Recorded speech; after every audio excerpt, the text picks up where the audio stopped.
Hey guys, my name is Jenny O, and I am super pleased to welcome you to another edition of Jenny O Talks. Today on Jenny O Talks, we'll be taking a look at the idea of open phone policy in a relationship. Now, do you think it's a very worthy idea to consider having access to your partner's phone? Do you think it's advisable? Do you think it might lead to the end of the relationship if you even try it? Let me know what you think, and that's what our focus on would be on today's show. So we have quite a number of people who we've been able to sample their opinions. We talked to a few people, and they were able to share their insight into this very controversial topic. I mean, the idea of having access to your partner's phone is already like a no-no for somebody, because you're gonna see what you don't want to see, and I think people should have access to their privacy.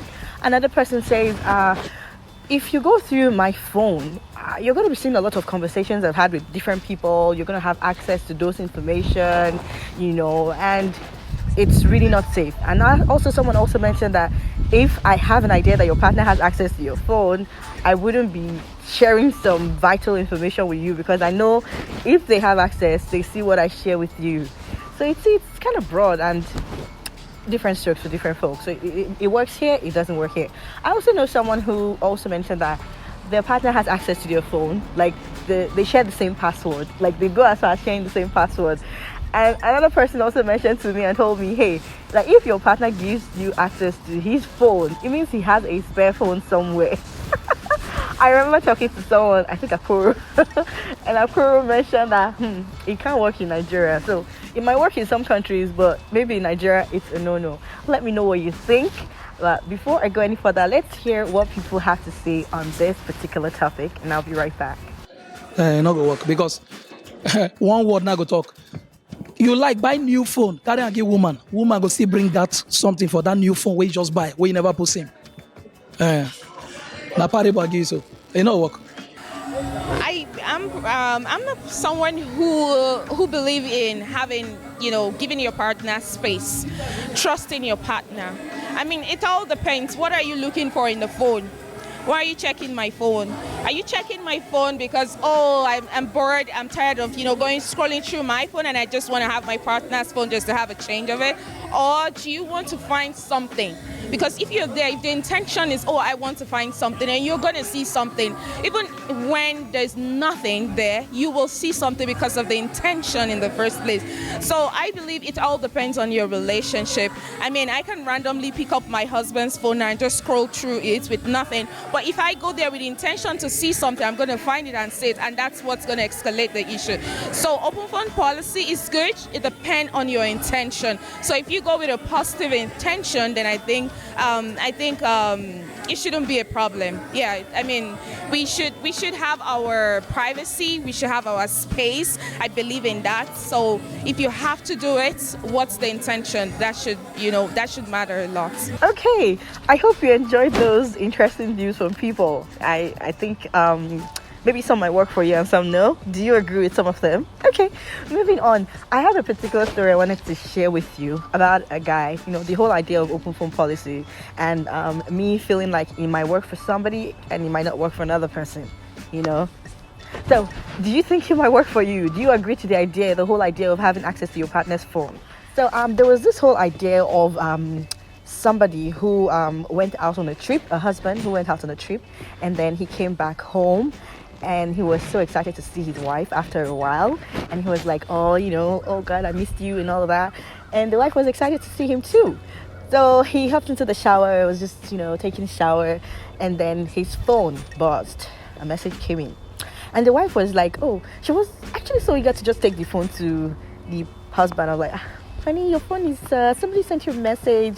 And then she was like, don't worry, I can check it. Let me see. And then she went and checked the message. And lo and behold, a message came from a woman who said, hey, sweetie, I missed you. I actually can't wait to be with you again. I'm like, oh, yeah? So that actually meant that wherever the partner was coming from was with that lady. And he had a good time with her. And she found out. So she didn't really feel too excited about it. So she actually waited for the guy to come out. and spoke to him about it. Normally she would have just kept quiet and like, gone to go crazy, But she asked him, confronted him, and I was like, oh, so this happened. I saw a message on your phone. What's it all about? And the guy was like, oh, it's just. At first he was like trying to deny it, but she just showed him the phone, and then now you can't just catch a guy like that. You have to, proof. So she showed him the message, and he was like, that's when the guy knew that, I've been caught. There has been a caught. Let me use that phrase. So, and he had to admit to it that, okay, yes, it was just a one-time thing. It didn't really mean anything. She was just a one-time thingy, and it was not serious, and it was a work thing. And the lady was like, okay, just for peace, just to pacify the situation, she calmed down, accepted, okay, all right, hope it's not going to happen again, blah, blah, blah. And that was it. It ended there. But hey, it didn't end there. That story is long, but let me just cut it. So she eventually found another video. And you know what that video contained? I don't think I should tell you, like sex tape. So that was like the height. I think you should go watch that movie for yourself. I'll give you the title of the movie later on. But that's the whole idea of open phone policy. Like she had access to the phone. She saw something, she was pissed, and it led to the end of the relationship. But actually, in the end, it led to the end of the relationship. Even though they were fighting, they were struggling, they were, and it still didn't work out. Because the guy kept, it kept going on. It didn't stop. All right, so let's get back to our topic. The idea of open phone policy, do you think it's cool? Do you think you would subscribe to that idea?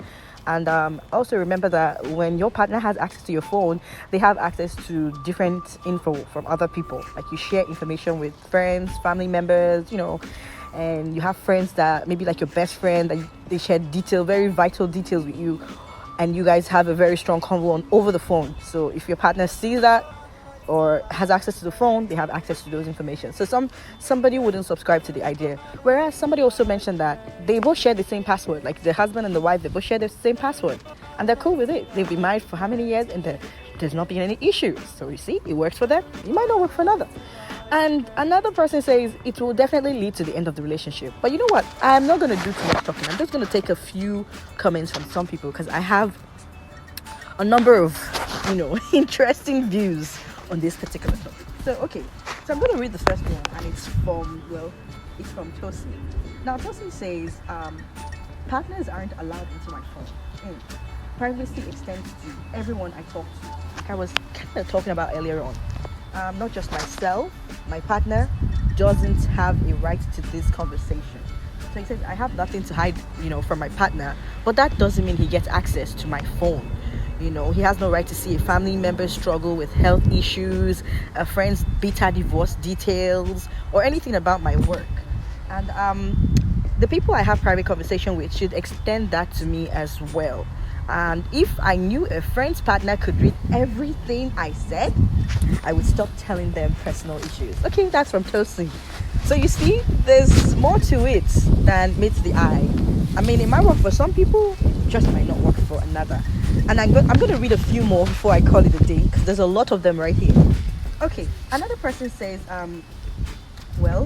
sometimes my friends tell me things in confidence, and I would not want an open phone policy, because it's not just my own privacy involved. It involves other people's, So not a good idea. Open phone policy. Don't just go there. That's what this person is saying. All right, so this person is actually saying nobody gets access to my phone. In fact, he's sounding very angry. Chris is sounding really angry. He says nobody gets access to my phone, not partners, not family, nobody.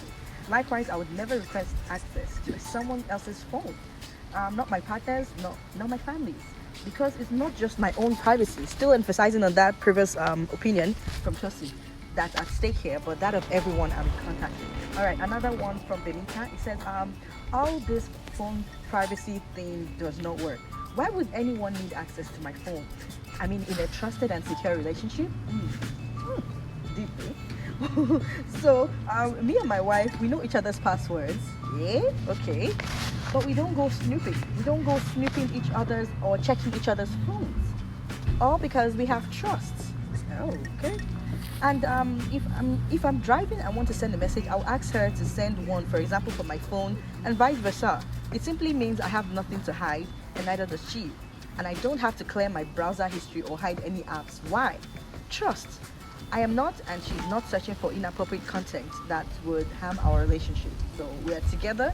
We work at our relationship by being open and honest with each other.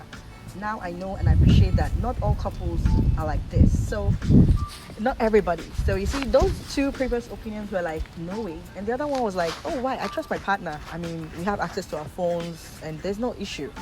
So, I mean, there's a lot of this. There's a lot of this, but what do you think? I mean, I don't want us to spend the whole day here.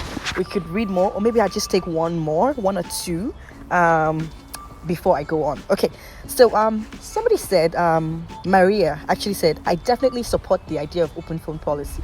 Whew, okay, let's see where she's getting at. If somebody's telling me anything is usually going to extend to my husband, if I need advice or whatnot as he's my partner, I think there's something you need to hide. If you're probably hiding your phone, you're probably doing something wrong. I understand wanting alone time, privacy in the bathroom or restroom or wherever, but besides that, I do find a difference, in it being husband versus boyfriend. So I think if it's the husband, she's going to pay more attention to why he's hiding the phone. But if it's the boyfriend, I think she wouldn't really pay attention. That's Marie. In the end, it just depends on boundaries in the relationship. So if you both are not comfortable with it, then it don't matter. Okay, that's where I stop. That's it, guys. So yes, we shared the topic of open phone policy, and if you'd subscribe to the idea, do you think it's advisable to have access to your partner's phone, or would you consider it a no-no? Let me know what you think, and that's where we draw the curtain on this episode. Hi, my name is Abby Abimbola. Please keep watching Jenny O Talk. Hello everyone, this is your boy Akbar Roro. People call me Roro King. Keep watching Jenny Ho Talks.